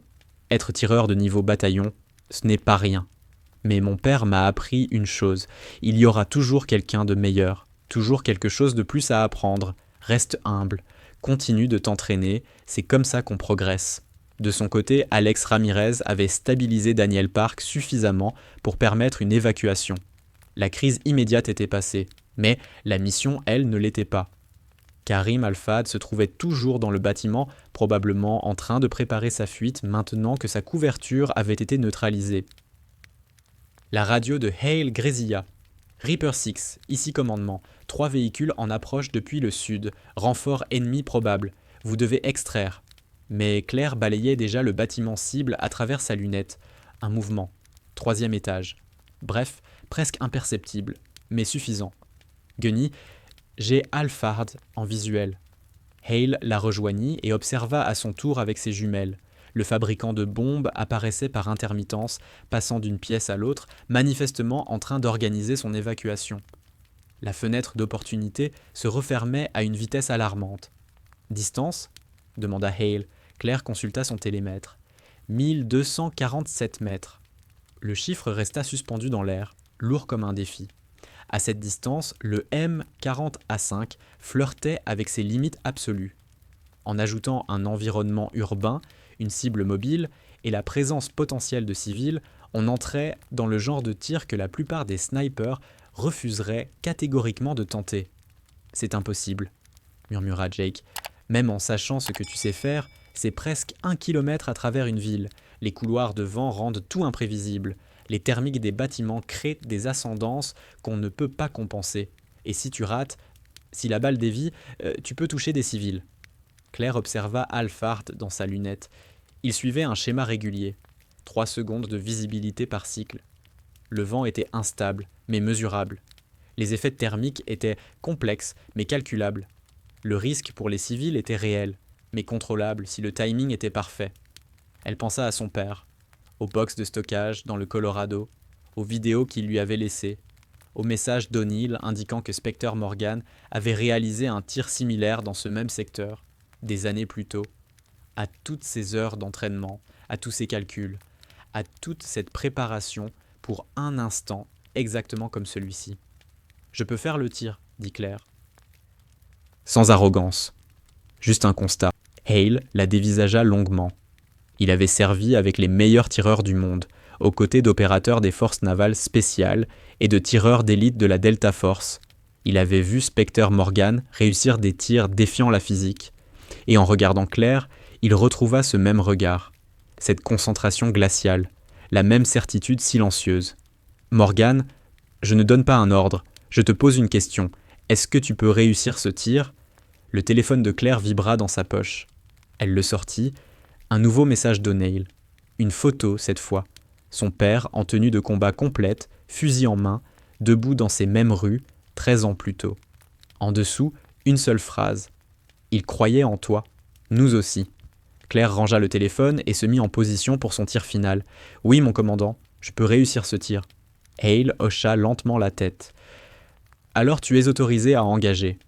Mais écoute-moi bien. Si le risque pour les civils devient trop élevé, tu annules. Compris ? Compris, mon commandant. » Claire inspira profondément et laissa son entraînement prendre le contrôle total. Chaque leçon de son père, chaque heure passée sur les pentes du Colorado à calculer des trajectoires impossibles, chaque vidéo où il lui montrait comment dépasser les limites de ce que les capacités humaines semblaient autoriser. Son téléphone vibra une dernière fois. Elle l'ouvrit. Le visage de son père apparut à l'écran, filmé dans ce qui ressemblait à une chambre d'hôtel quelque part au Moyen-Orient. L'horodatage indiquait 3 jours avant sa mort. « Claire, si tu regardes cette vidéo, c'est que tu es en Syrie et que tu t'apprêtes à tenter un tir qui te fait peur. » La voix de Robert Morgan était calme, stable, chargée de cette certitude absolue qui avait défini toute sa vie. « J'ai programmé ce message pour qu'il se déclenche si jamais tu étais déployé à Raqqa, parce que je savais que ce moment viendrait. Le tir que tu t'apprêtes à prendre, j'en ai fait un similaire en 2003. Même ville, même type de cible, les mêmes variables impossibles qui donnent l'impression de jouer à pile ou face avec des vies humaines. » La respiration de Claire resta parfaitement contrôlée, tandis qu'il poursuivait. « Laisse-moi te dire ce que j'ai appris ce jour-là. L'excellence, ce n'est pas l'absence de peur, c'est d'avoir les compétences et l'entraînement nécessaires pour agir malgré elles. Tu as passé 3 ans à cacher tes capacités parce que tu avais peur de vivre dans mon ombre. » Il avait tenu la fille de l'un des snipers les plus légendaires de l'histoire militaire à l'écart du combat parce qu'il la croyait incompétente. L'ironie était écrasante. Jake s'approcha lentement. Des larmes coulèrent sur son visage sans qu'il cherche à les cacher. « Morgan, Staff Sergeant Morgan, ce que tu viens de faire, ce n'était pas juste du bon tir. C'était quelque chose que je ne pensais pas possible. La distance, les conditions, la précision. J'ai passé des années à dire à tout le monde que j'étais le meilleur tireur du bataillon. Je ne suis même pas digne de porter ton sac. » L'expression de Claire s'adoucit. « Jake, tu es bon. Être tireur de niveau bataillon, Ce n'est pas rien. Mais mon père m'a appris une chose. Il y aura toujours quelqu'un de meilleur. Toujours quelque chose de plus à apprendre. Reste humble. Continue de t'entraîner. C'est comme ça qu'on progresse. De son côté, Alex Ramirez avait stabilisé Daniel Park suffisamment pour permettre une évacuation. La crise immédiate était passée. Mais la mission, elle, ne l'était pas. Karim Al-Fahd se trouvait toujours dans le bâtiment, probablement en train de préparer sa fuite maintenant que sa couverture avait été neutralisée. La radio de Hale grésilla. Reaper 6, ici commandement. 3 véhicules en approche depuis le sud, renforts ennemis probables. Vous devez extraire. Mais Claire balayait déjà le bâtiment cible à travers sa lunette. Un mouvement. 3e étage. Bref, presque imperceptible, mais suffisant. Gunny, j'ai Al-Fahd en visuel. Hale la rejoignit et observa à son tour avec ses jumelles. Le fabricant de bombes apparaissait par intermittence, passant d'une pièce à l'autre, manifestement en train d'organiser son évacuation. La fenêtre d'opportunité se refermait à une vitesse alarmante. « Distance ?» demanda Hale. Claire consulta son télémètre. 1247 mètres. Le chiffre resta suspendu dans l'air, lourd comme un défi. À cette distance, le M40A5 flirtait avec ses limites absolues. En ajoutant un environnement urbain, une cible mobile et la présence potentielle de civils, on entrait dans le genre de tir que la plupart des snipers refuseraient catégoriquement de tenter. « C'est impossible, » murmura Jake. « Même en sachant ce que tu sais faire, c'est presque 1 kilomètre à travers une ville. Les couloirs de vent rendent tout imprévisible. Les thermiques des bâtiments créent des ascendances qu'on ne peut pas compenser. Et si tu rates, si la balle dévie, tu peux toucher des civils. » Claire observa Al-Fahd dans sa lunette. Il suivait un schéma régulier. 3 secondes de visibilité par cycle. Le vent était instable, mais mesurable.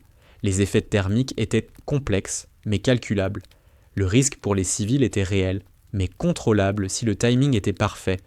Elle pensa à son père, aux box de stockage dans le Colorado, aux vidéos qu'il lui avait laissées, au message d'O'Neill indiquant que Spectre Morgan avait réalisé un tir similaire dans ce même secteur des années plus tôt. À toutes ces heures d'entraînement, à tous ces calculs, à toute cette préparation pour un instant exactement comme celui-ci.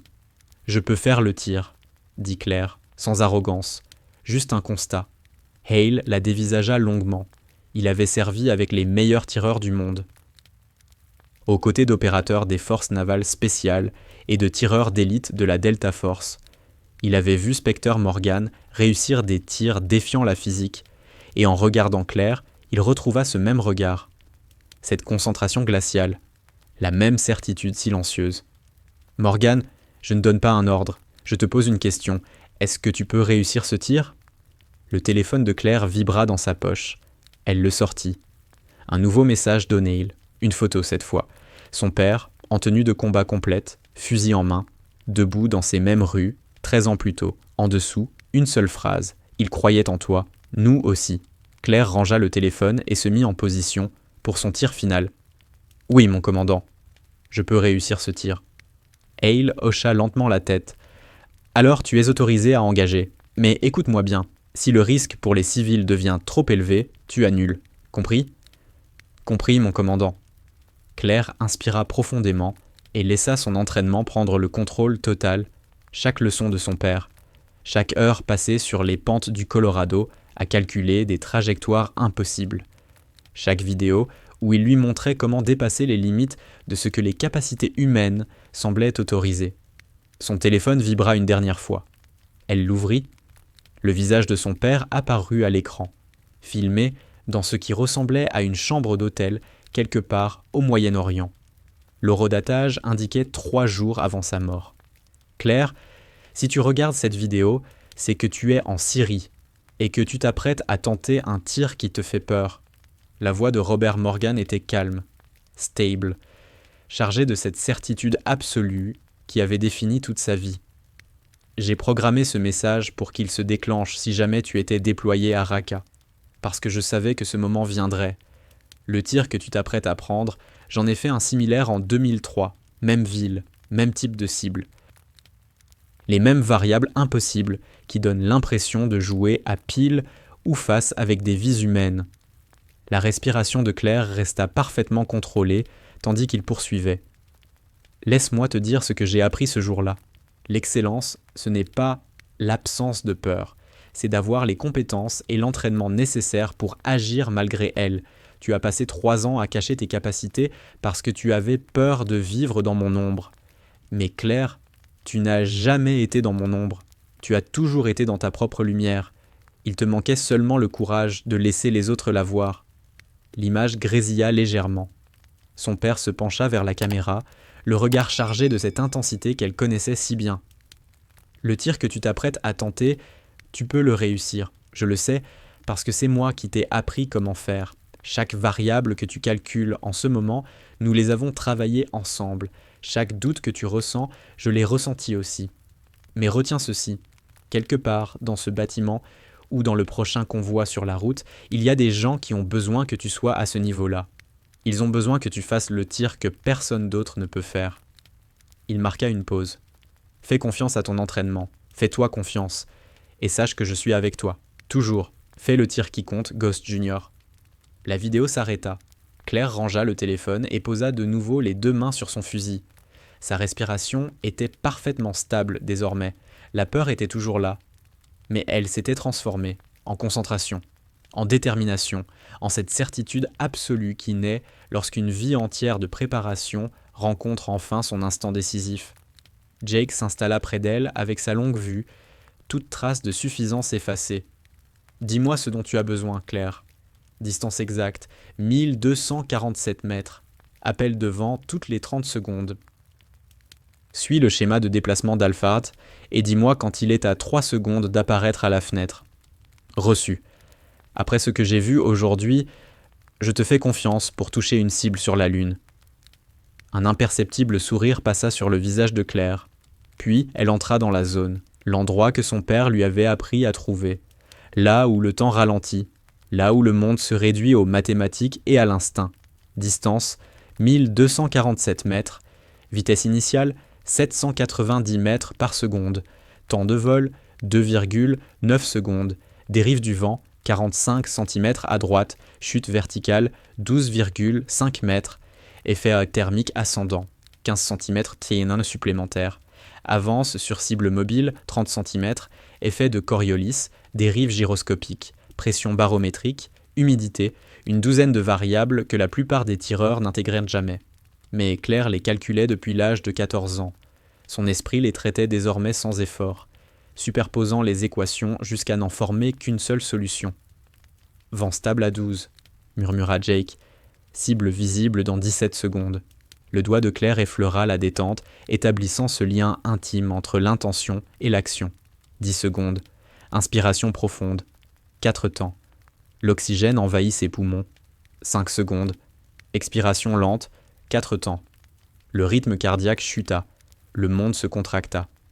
3 secondes. Il se déplace vers la fenêtre. Maintenant. Karim Alphard apparut dans la lunette de Claire, l'homme qui avait tué 52 Américains, qui avait terrorisé la région pendant 18 mois, qui n'aurait jamais su que la fille de Robert Specter Morgan était sur le point d'achever ce que son père avait commencé. La pression sur la détente augmenta, doucement, régulièrement. Le fusil faisait partie d'elle, la balle faisait partie de sa volonté, tout ce que son père lui avait enseigné. Chaque heure d'entraînement, chaque tir impossible répété dans la neige des montagnes du Colorado. Tout convergeait vers cet instant unique. La détente céda. Le recul familier vint frapper son épaule. La balle quitta le canon à près de 800 mètres par seconde, entamant son voyage à travers plus d'1 kilomètre d'air urbain. Pendant 2,9 secondes, elle vola. Elle s'éleva sur sa trajectoire, compensant la gravité. Elle dériva sous l'effet du vent, exactement comme calculé. Elle traversa des couches thermiques chauffées par le béton, légèrement portées par les ascendances. Elle suivit une ligne dictée par la physique, les mathématiques, et toute une vie de préparation. Jake observait dans la longue vue, retenant son souffle. Hale surveillait la zone, radio muette. Ramirez s'était figé au-dessus de Park. Chaque marine semblait suspendue dans le temps. L'impact fut net. La balle atteignit Karim Alphard en plein centre de masse alors qu'il se détournait de la fenêtre. La mort fut instantanée, silencieuse, Définitive. Claire resta immobile 3 secondes supplémentaires pour confirmer. Puis, elle sécurisa son arme et inspira lentement. Cible neutralisée, annonça-t-elle calmement. Élimination confirmée. Avant même que Hale ne puisse répondre, une autre voix se glissa sur le canal. Une fréquence inhabituelle, raccordée directement à l'équipe. La voix grave d'O'Neill vibrait d'une émotion contenue. Ghost Junior, ici O'Neill. Commandement. J'ai demandé le patch parce que tu dois savoir une chose à propos de cette cible. Un silence lourd. Karim Al-Fahd est l'artificier responsable de l'IED qui a tué 3 membres de l'équipe de ton père en 2009. Martinez, Kowalski, Henderson. Ton père l'a traqué pendant les 2 dernières années de sa vie. Il n'a jamais eu l'occasion de finir le travail. La respiration de Claire se bloqua un instant. Le fusil lui parut soudain plus lourd entre les mains. Ce tir n'avait jamais été seulement une question de convoi à venir, c'était personnel. C'était une justice attendue depuis 13 ans. Claire, tu viens d'achever la dernière mission de ton père. Celle qu'il n'a pas pu terminer. Ces 3 cils peuvent enfin reposer en paix. Et Spectre aussi. Il serait incroyablement fier de toi. Claire mot l'atteindre de plein fouet. Marcus Hale la fixait, son expression glissant de l'incompréhension à la réalisation, puis à quelque chose qui ressemblait à de la révérence. Morgane, tu viens de venger les frères d'armes de ton père. Elle hocha la tête, incapable de parler pendant un instant. Le poids de ce qu'elle venait d'accomplir la submergea par vagues. Pas de culpabilité, mais ce soulagement profond, presque écrasant, que procure une histoire enfin refermée. Une dette ancienne, soldée. Merci O'Neill, dit-elle enfin, la voix basse. Merci de me l'avoir dit. Toujours, Ghost Junior, l'équipe de ton père veille sur sa fille. Toujours. Et ça ne changera jamais. Après cela, la radio explosa littéralement. Commandement demandant confirmation. Autres unités réclamant des détails. Quelqu'un au quartier général du bataillon exigeant de savoir qui avait réussi un tir à plus de 1200 mètres en environnement urbain. Un tir qui serait disséqué dans les écoles de snipers pendant les 50 prochaines années. Hale fit taire tout le monde d'une seule transmission. Sa voix portait une fierté impossible à masquer. Ici Reaper 6, tir confirmé, cible de haute valeur neutralisée par le staff sergent Claire Morgan, fille du Master Chief Robert Morgan, force navale spéciale. La cible était également responsable de la mort de 3 SEAL en 2009, justice rendue avec 13 ans de retard. Mission accomplie. Maintenant, libérer le réseau. On extrait notre blessé. Jake recula lentement de sa longue vue. Il pleurait ouvertement. Claire, ce que tu as fait, ce n'est pas du tir de précision. C'est quelque chose qui dépasse tout ce que je peux comprendre. Tu n'as pas seulement réussi un tir impossible, tu as achevé une mission que ton père n'a pas eu le temps de finir. Tu as offert une réponse à des familles qui attendaient depuis plus de 10 ans. Et tu l'as fait avec un niveau de maîtrise que je passerai le reste de ma vie à essayer de comprendre. L'hélicoptère d'évacuation médicale arriva 14 minutes plus tard. Daniel Park était stable, l'hémorragie contrôlée. Les médecins estimaient dans ses chances de récupération complète très élevées parce que les menaces avaient été neutralisées assez vite pour permettre à Ramirez d'agir. Alors que l'hélicoptère s'élevait, emportant Park, Claire le suivit des yeux jusqu'à ce qu'il disparaisse dans le ciel syrien. Elle pensa à toutes les variables qui s'étaient alignées pour rendre cet instant possible. L'entraînement de son père, son choix de se cacher pendant 3 ans, la condescendance de Jake qui avait finalement provoqué la révélation, la culpabilité silencieuse de Hale pour une dette vieille de 23 ans, les habitudes prévisibles d'Al-Fahd offrant une fenêtre de 3 secondes, le réseau d'O'Neill toujours en veille, les coéquipiers de son père attendant depuis 13 ans que quelqu'un termine ce qu'il avait commencé. Tout avait conspiré pour la placer exactement au bon endroit, avec exactement les bonnes compétences, au moment exact où elles étaient nécessaires. Peut-être était-ce cela que son père voulait dire quand il affirmait que l'excellence se justifiait par elle-même. Que les compétences existèrent précisément pour être là lorsque le monde les exigeait.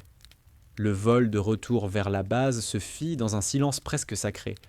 Chacun digérait ce qu'il venait de voir. Finalement, Ramirez rompit le silence. « Staff sergent, j'ai 12 ans de service.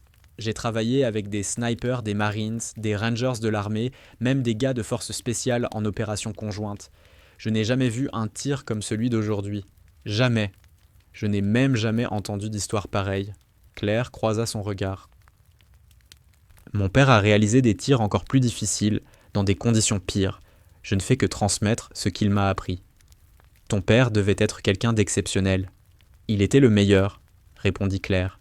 Sa voix portait enfin tout le poids du deuil qu'elle avait contenu pendant 3 ans. Pas à cause de ses chiffres, ni de ses décorations, ni de sa légende, mais parce qu'il avait compris que l'excellence n'est pas une question d'ego. C'est une question de protection.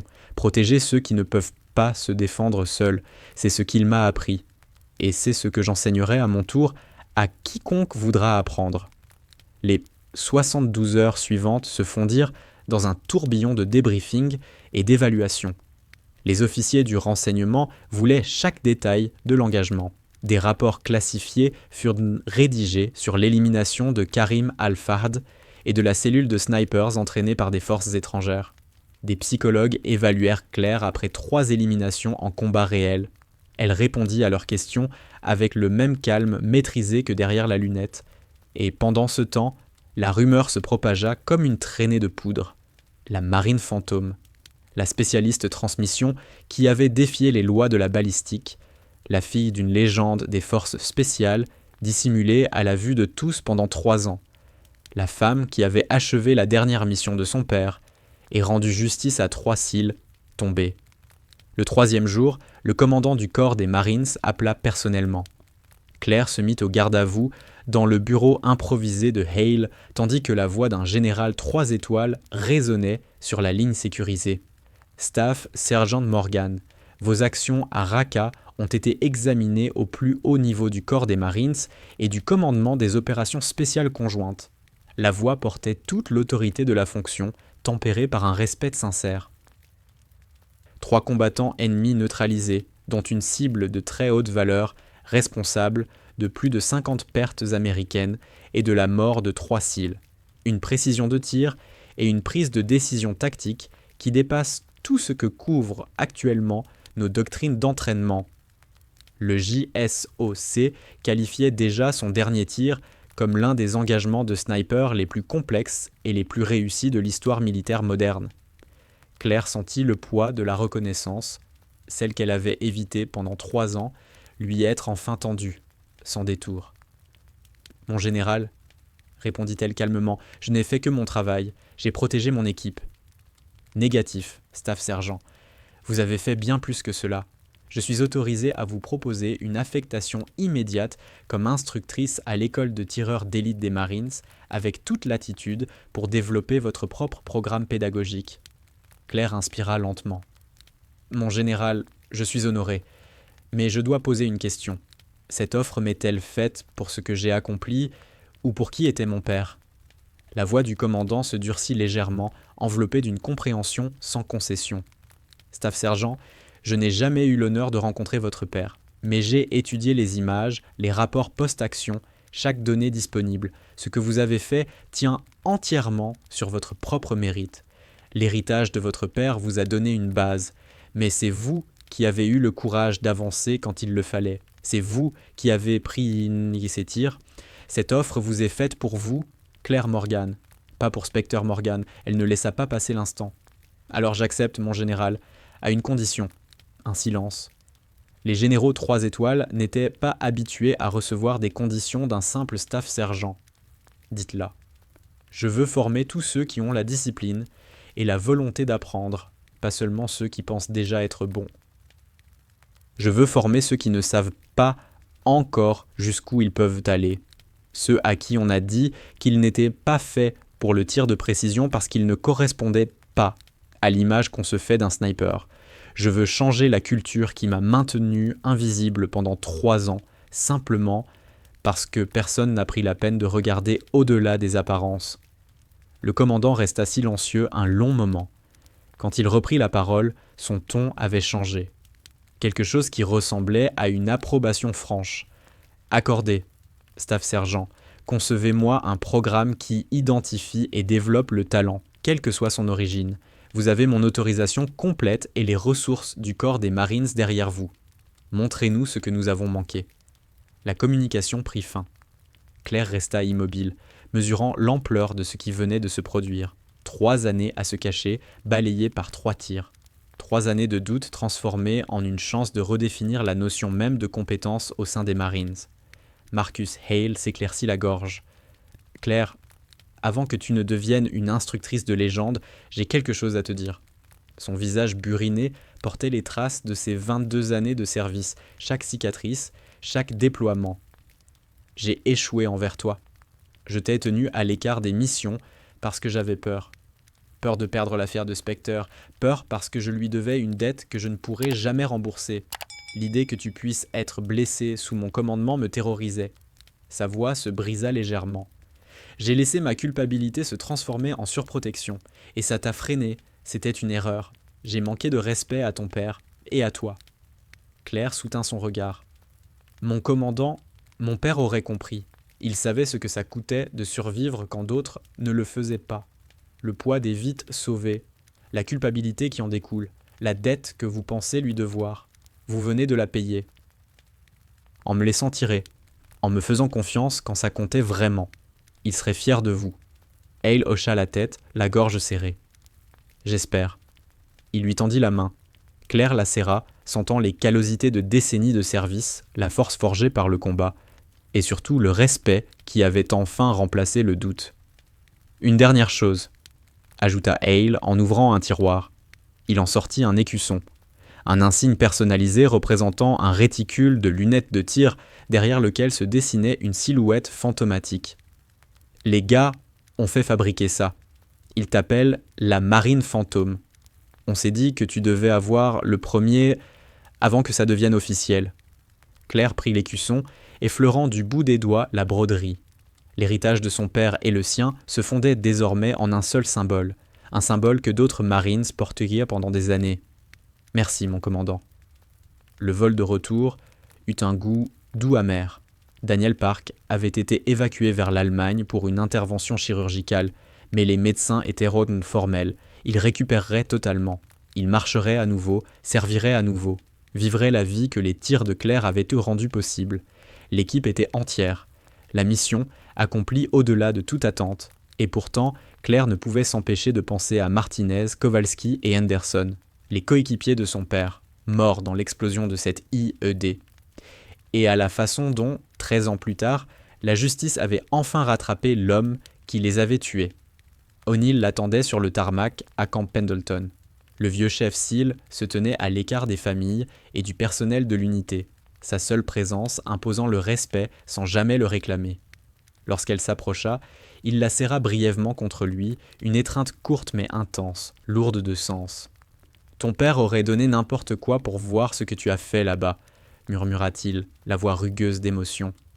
« On veillait sur toi comme il nous l'avait demandé. Mais, Claire, tu n'as plus besoin de nous. Tu es devenue exactement ce qu'il savait que tu deviendrais. » Il esquissa un sourire fatigué. « Bon sang, tu l'as peut-être même dépassé.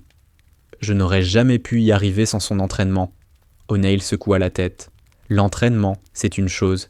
Avoir le courage de l'utiliser quand tout le monde regarde, quand tout est en jeu, c'en est une autre. Ça, c'est le caractère. C'est toi, entièrement. » Il lui tendit alors un carnet relié de cuir, usé par le temps. Il voulait que tu l'aies quand le moment viendrait. Claire prit le carnet avec précaution, consciente qu'elle tenait bien plus qu'un simple objet. C'était le dernier passage de témoin. Elle attend en silence jusqu'au moment où la situation l'exige. C'est ce qui la rend réelle. Daniel Park se remit complètement de sa blessure à la jambe, exactement comme les médecins l'avaient prédit. Il resta dans les Marines, gravit les échelons avec constance, fut déployé 2 fois de plus et fonda une famille.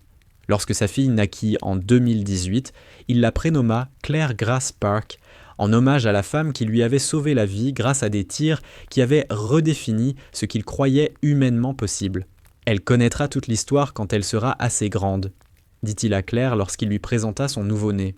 « Elle saura que son père peut la prendre dans ses bras parce que tu as eu le courage d'avancer quand tout le monde disait que c'était impossible. Elle saura que l'excellence ne se soucie pas des attentes. Elle existe, tout simplement. » Claire prit la petite Claire avec précaution, sentant le poids d'une vie sauvée donner naissance à une autre. Le cycle continuait. « Assure-toi de lui raconter aussi le reste de l'histoire, » murmura-t-elle. « Que l'excellence n'a rien à voir avec être la meilleure ou prouver quoi que ce soit. C'est être prête quand quelqu'un a besoin de toi. C'est la seule chose qui compte. » En 2021, à seulement 30 ans, Master Sergent Claire Morgan commandait l'unité de tireurs d'élite la plus prestigieuse du corps des Marines. Elle était l'une des plus jeunes Marines à atteindre ce niveau, et la première femme, même si déjà d'autres pionnières suivaient sa voie, en formation, apprenant à son contact que la compétence ne connaissait pas de frontières, hormis que celles que l'on s'impose soi-même. Son bureau, à l'école de tir de précision, racontait une histoire à travers objets et images. La photographie de son père en tenue complète des forces navales spéciales, figée à jamais à 28 ans. Le fusil avec lequel il lui avait tout appris, désormais pièce de musée, mais qui, parfois, parlait encore entre ses mains sur le pas de tir. Une plaque gravée « Pour papa. La précision protège les innocents » et d'autres ajouts, plus récents, marquant son propre héritage. Des photos d'élèves ayant sauvé des vies grâce aux compétences qu'elle leur avait transmises. Des lettres de famille la remerciant d'avoir formé le marine qui avait ramené leur fils ou leur fille à la maison. Par un matin d'octobre clair et froid, Claire se tint devant une nouvelle promotion de 30 stagiaires en tir avancé.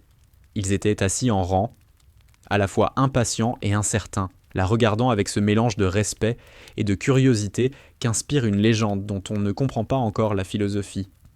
Au fond de la salle se trouvait la lieutenante Emily Park, 22 ans, cheveux sombres tirés en chignon réglementaire, regard déterminé qui rappela à Claire la jeune femme qu'elle avait été, la fille de Daniel Park, venue apprendre auprès de celle qui avait sauvé la vie de son père et rendu possible la sienne. « Bienvenue au cours de tir avancé », commença Claire, sa voix portant l'autorité calme de quelqu'un qui avait payé chaque mot par le feu et le sacrifice. Certains d'entre vous sont ici parce que vous pensez être bons, d'autres parce que vous voulez devenir meilleurs. Tous, vous êtes ici parce qu'on vous a dit que c'est ici que se forgent les élites. Elle marqua une pause, laissant son regard parcourir la salle, accrochant brièvement chaque élève. « Je vais vous dire ce que mon père m'a appris, et c'est la chose la plus importante que vous retiendrez de ce cours. L'excellence n'est pas une question d'élitisme. Ce n'est pas être le meilleur. Ce n'est pas prouver quoi que ce soit à qui que ce soit. L'excellence, c'est avoir les compétences nécessaires pour protéger ceux qui ne peuvent pas se protéger eux-mêmes. » Elle laissa les mots s'ancrer. Chaque tir que vous effectuez, chaque calcul, chaque heure d'entraînement, tout est au service de ce seul objectif. Quand vous réussissez un tir qui sauve la vie d'un marine, vous ne le faites ni pour la gloire, ni pour la reconnaissance. Vous le faites parce que quelqu'un avait besoin que vous soyez exactement aussi bon à cet instant précis.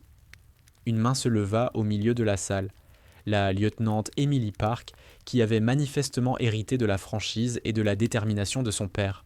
« Master Sergeant, comment fait-on des tirs impossibles, ceux que vous avez réalisés à Raqqa, le tir à plus de 1200 mètres en environnement urbain, celui qu'on enseigne aujourd'hui dans toutes les écoles de snipers. Comment atteint-on ce niveau-là » Claire sourit. La question la ramena aux montagnes enneigées du Colorado et à la voix patiente de son père. « On ne fait pas de tir impossible, lieutenante. On maîtrise les fondamentaux si parfaitement qu'ils deviennent automatiques. On s'entraîne 10 000 fois pour que la 10 000e et une, tout se fasse sans y penser. On travaille jusqu'à ce que les mathématiques deviennent de l'instinct, jusqu'à ce que le corps sache quoi faire avant même que l'esprit ait fini de calculer. » Elle marqua un temps. « Et quand des vies en dépendent, on fait confiance à son entraînement. Et on tire. » Ce n'est pas de la magie, c'est du travail, des années de travail concentrées en quelques secondes. La classe acquiesça, certains prenant frénétiquement des notes. Emily Park leva de nouveau la main. « Permission de parler librement, Master Sergeant. » « Accordé. » Emily se leva. « Au garde à vous. » Sa voix tremblait légèrement, chargée d'une émotion difficile à contenir. « Mon père est le sergent Daniel Park. Il parle de vous tous les jours. Il dit que vous êtes la raison pour laquelle j'existe, que si vous n'aviez pas fait ces tirs à Raqqa, en particulier celui à 800 mètres qui a éliminé le sniper entraîné à l'étranger alors qu'il se vidait de son sang, il n'aurait jamais survécu pour rencontrer ma mère et avoir moi. La salle devint parfaitement silencieuse. Des larmes brillaient dans les yeux de la jeune femme, mais sa voix resta ferme.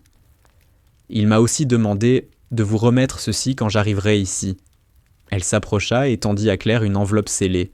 En voyant l'écriture sur le devant, le souffle de Claire se coupa net. L'écriture de son père, inimitable. Son prénom tracé à l'encre, sèche depuis près de 10 ans.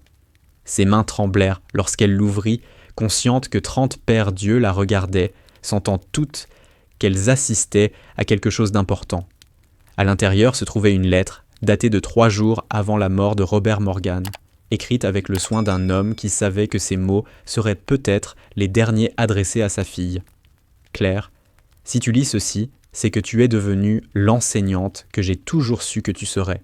Tu as cessé de te cacher, tu as compris que tes compétences ne sont pas un fardeau, elles sont un don. Et surtout, tu transmets désormais ce don à la génération suivante. Tu comprends maintenant ce que j'essayais de t'enseigner là-haut dans les montagnes du Colorado. L'excellence n'a pas de genre. La capacité ne reconnaît aucune frontière.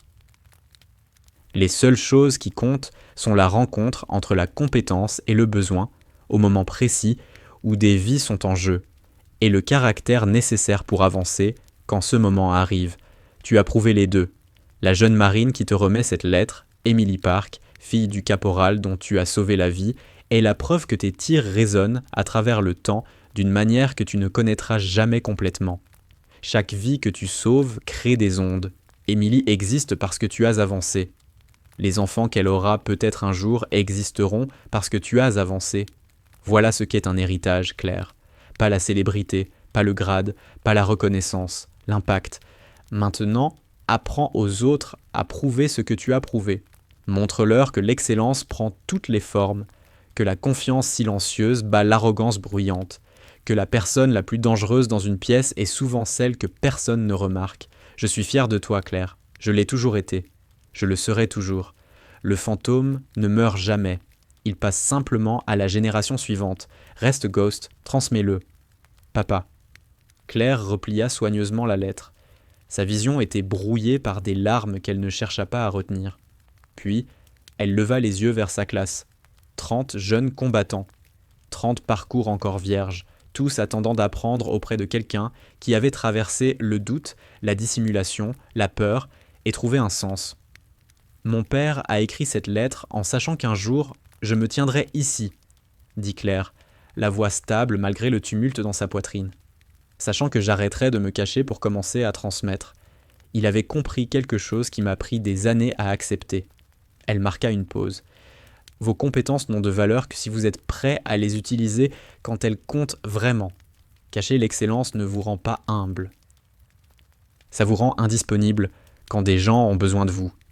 Elle leva la lettre. Voilà ce qu'est un héritage. Ce n'est pas être à la hauteur de quelqu'un d'autre. Ce n'est pas égaler ou dépasser ses accomplissements. C'est prendre ce qu'on vous a appris et le transmettre à ceux qui affronteront leurs propres moments impossibles. Faire en sorte que la génération suivante soit mieux préparée que la vôtre. Claire se tourna vers Emily Park. « Lieutenant, votre père voulait que je vous dise quelque chose. Il m'a dit que chaque journée passée avec vous et votre mère est un cadeau que je lui ai fait en ayant le courage d'avancer à Fallujah, quand tout le monde, moi comprise, pensait que c'était impossible. Il m'a dit que je devais vous apprendre à devenir meilleur que moi. C'est exactement ce que je compte faire. » Les yeux d'Émilie s'embuèrent. Mon père m'a aussi dit que je devais apprendre auprès des meilleurs. C'est pour ça que j'ai demandé cette affectation précisément. C'est pour ça que je suis ici. Claire hocha lentement la tête. Alors soyons très clairs, pour vous comme pour tous les autres ici, dit-elle en laissant sa voix porter jusqu'au fond de la salle. Je ne suis pas la meilleure. Je ne suis ni parfaite ni surhumaine. Je suis simplement quelqu'un qui a reçu un entraînement exceptionnel d'un père qui savait que les compétences sont des outils pour protéger les autres, pas des trophées pour se prouver quelque chose. Elle laissa le silence s'installer. La véritable excellence ne réside pas dans les tirs impossibles. Elle réside dans le fait d'être prête quand quelqu'un a besoin que vous les réalisiez. C'est pour cela que vous vous entraînez. C'est comme ça que l'impossible devient possible. La classe fut libérée pour une pause. Les élèves sortirent en silence, pensifs, déterminés, les mots de Claire s'imprimant en eux comme une armure invisible. Mais Emily Park resta, attendant qu'elle soit seule. « Master Sergeant, puis-je vous poser une question personnelle ?»« Bien sûr, lieutenant.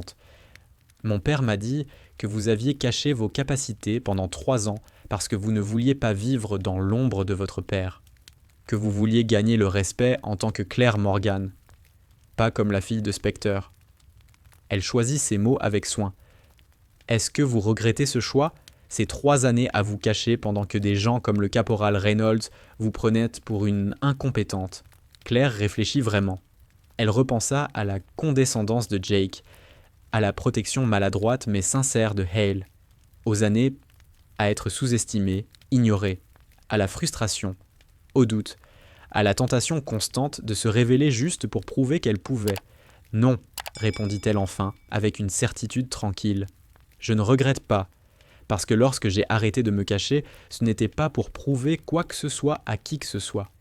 Ce n'était ni une revanche, ni une quête de reconnaissance. » Elle soutint le regard d'Emily.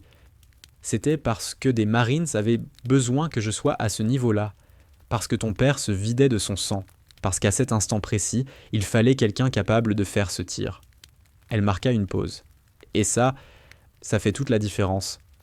Jake n'aurait jamais pu faire ces tirs. L'équipe allait mourir si je ne sortais pas de l'ombre. » Claire parla sans dureté, mais avec une clarté absolue. « Je n'ai pas tiré pour la gloire, pas pour prouver que Jake avait tort, même pas pour honorer la mémoire de mon père. J'ai tiré parce que, si je ne le faisais pas, des gens allaient mourir. » Elle marqua une pause. C'est ça, la différence entre l'ego et l'excellence, entre se montrer et être présent. Emily hocha lentement la tête. La compréhension s'installait dans son regard. Donc, se cacher pendant 3 ans en valait la peine, parce que lorsque vous vous êtes révélé, ce n'était que pour sauver des vies. Pas pour vous prouver. Exactement. Et Emily, il y a autre chose que tu dois comprendre. La voix de Claire se fit plus douce, mais pas moins intense. Ton père parle de moi comme de celle qui lui a sauvé la vie. Mais il ne te raconte pas toute l'histoire, n'est-ce pas ? Emily fronça légèrement les sourcils. Il ne te parle pas de son courage sous le feu, de la façon dont il est resté conscient après avoir été touché, continuant à transmettre les mouvements ennemis jusqu'à perdre connaissance.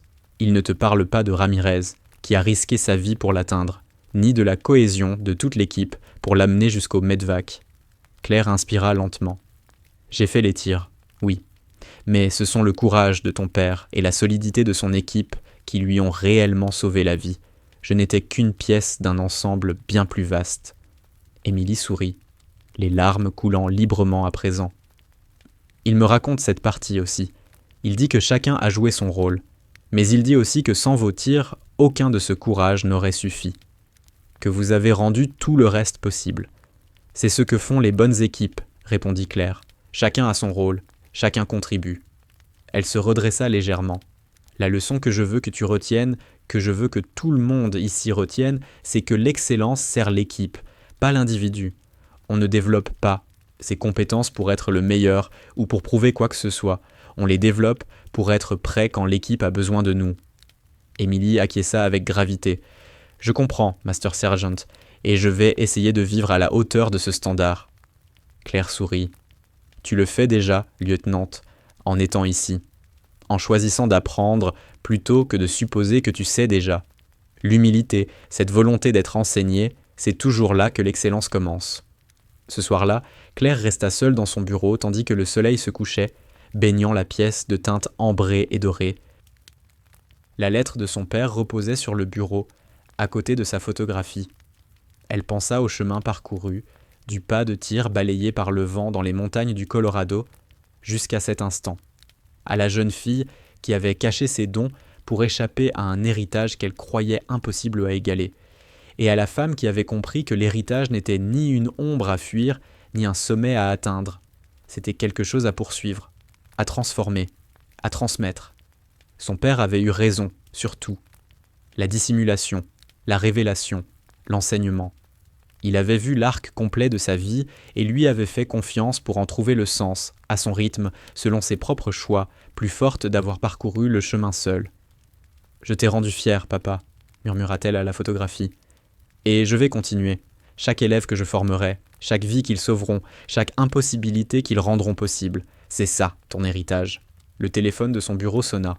Le devoir, un autre briefing, une autre demande de déploiement, une autre occasion de mettre ses compétences au service de ceux qui ne pouvaient pas se protéger eux-mêmes. Master Sergeant Morgan. « Oui, mon commandant, je suis prête quand vous aurez besoin de moi. » Mais avant de quitter son bureau ce soir-là, on frappa à la porte. C'était Jake Reynolds, désormais staff sergent lui aussi et l'un de ses instructeurs les plus efficaces. Il n'avait plus rien à voir avec le tireur arrogant d'il y a 5 ans. Il enseignait désormais avec humilité et patience. « Claire, je voulais te dire quelque chose. » Il hésita un instant. « Un marine dans mon cours de base a dit aujourd'hui que les femmes n'avaient pas leur place à l'école de sniper, que ce n'était pas naturel, qu'elles n'avaient pas ce qu'il fallait pour le tir de précision. » Son expression n'était pas en colère, plutôt déçue. Je lui ai parlé de Raqqa. De t'avoir vu faire 3 tirs qui ont redéfini tout ce que je croyais savoir sur le tir et sur les capacités humaines. Je lui ai parlé de mon arrogance, de la manière dont tu m'as corrigé avec plus de grâce que je n'en méritais. Il esquissa un sourire. Je lui ai dit que la confiance silencieuse bat la confiance bruyante, à chaque fois. « Et qu'a-t-il répondu ?» demanda Claire, sincèrement curieuse. Jake sourit franchement. Il a demandé s'il pouvait être muté dans ton programme avancé dès la fin de mon cours. Il a dit que si tu avais pu lui prouver qu'il avait tort sur ce qui était possible, alors il voulait que ce soit toi qui lui apprennes. Claire sentit une chaleur tranquille l'envahir. C'est bien. Envoie-le-moi quand il aura terminé ton module de base. Je veillerai à ce qu'il comprenne à quoi ressemble réellement l'excellence. Jake hocha la tête, puis son expression devint plus sérieuse. Il y a autre chose que je voulais te dire. Il y a 5 ans, tu aurais pu m'humilier, tu aurais pu faire ces tirs et me renvoyer chaque mot condescendant que je t'avais adressé. Tu aurais pu me briser devant toute l'unité. Il inspira profondément. Tu ne l'as pas fait. Tu m'as traité avec respect alors que je t'avais méprisé. Tu m'as donné une chance d'apprendre et de grandir au lieu de m'écraser. Il la regarda droit dans les yeux. Cette leçon-là, elle a changé ma vie. Claire hocha simplement la tête. Alors fais en sorte qu'elle change la leur aussi, Jake. C'est comme ça que le fantôme continue de vivre. Cette grâce, cette bienveillance, c'est ça qui m'a donné envie de changer. Les tirs ont prouvé ton talent, mais c'est ton caractère qui m'a donné envie de devenir meilleur. Je voulais juste que tu le saches. Claire se leva, contourna son bureau et posa une main sur l'épaule de Jake Reynolds. Jake, mon père m'a appris que l'excellence ne se résume pas à la compétence. Elle tient au caractère, à la manière dont on traite les autres, même quand ils ne le méritent pas, à l'exemple qu'on donne, plutôt qu'à la force qu'on impose. Tu méritais une chance d'apprendre, comme tout le monde. Je suis heureuse que tu l'aies saisie, et je suis heureuse que tu m'aies laissé te la donner. Je passerai le reste de ma carrière à transmettre cette leçon. » Quand Jake partit, Claire resta un long moment debout, devant la fenêtre de son bureau. La nuit était tombée, mais les champs de tir étaient éclairés pour l'entraînement nocturne. En contrebas, elle voyait de jeunes Marines travailler les fondamentaux, ces gestes simples et répétés qui, un jour, feraient la différence entre la vie et la mort. Elle repéra Emily Park parmi eux, la fille de Daniel, portant la détermination de son père et sa propre exigence silencieuse. Le cycle continuait, les leçons se transmettaient, le fantôme vivait encore. Claire ouvrit une dernière fois le journal final de son père et relut l'ultime entrée.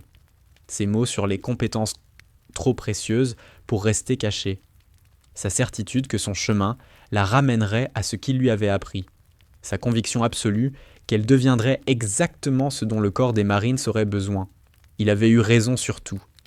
Elle referma le carnet avec soin, presque avec révérence, et se prépara pour les cours du lendemain. D'autres élèves à former, d'autres vies à influencer, d'autres guerriers à guider dans une philosophie où l'excellence sert à protéger, non à briller, à servir, non à se distinguer, à être prêt lorsque quelqu'un a besoin de l'impossible. La légende de la marine fantôme continuerait, pas seulement à cause de 3 tirs à Raqqa, même si cela serait étudié pendant des décennies, mais parce que Claire Morgan avait intégré la leçon la plus importante que son père lui ait jamais transmise. L'excellence se suffit à elle-même. La compétence n'a d'autre but que de protéger ceux qui en ont besoin. Et le seul héritage qui compte vraiment est celui qui vit dans les personnes que l'on a formées à devenir meilleures que soi. Le lendemain matin, Claire se leva avant l'aube, comme toujours, et parcourut les champs de tir où elle avait passé d'innombrables heures à enseigner.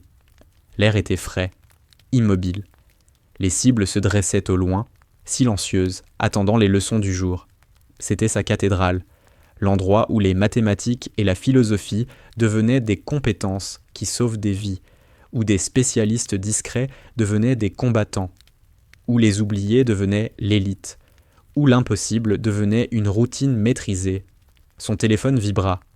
Un message d'O'Neill. Vu l'enregistrement de ton discours à la nouvelle promotion, Specter aurait adoré chaque mot. Tu ne portes plus seulement l'héritage, Claire. Tu construis quelque chose de meilleur, quelque chose dont il aurait été fier d'apprendre. Ghost Junior. Claire rangea le téléphone et inspira profondément l'air froid du matin. Elle pensa aux dernières lignes du journal de son père, à cette idée que les compétences sont trop importantes pour rester cachées, à la responsabilité qui accompagne l'excellence, aux fantômes qui passent d'une génération à l'autre. Elle était prête. Elle le serait toujours. Parce qu'être prête, être préparée à l'instant où l'impossible devient nécessaire, c'est ce qui distingue ceux qui parlent d'excellence de ceux qui la vivent, ceux qui revendiquent la compétence de ceux qui la démontrent, ceux qui cherchent la reconnaissance de ceux qui produisent des résultats.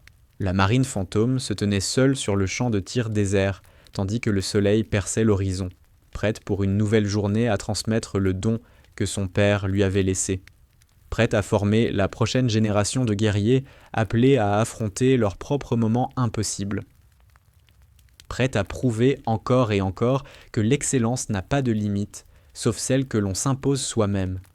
Claire Morgan avait passé 3 ans à cacher sa lumière.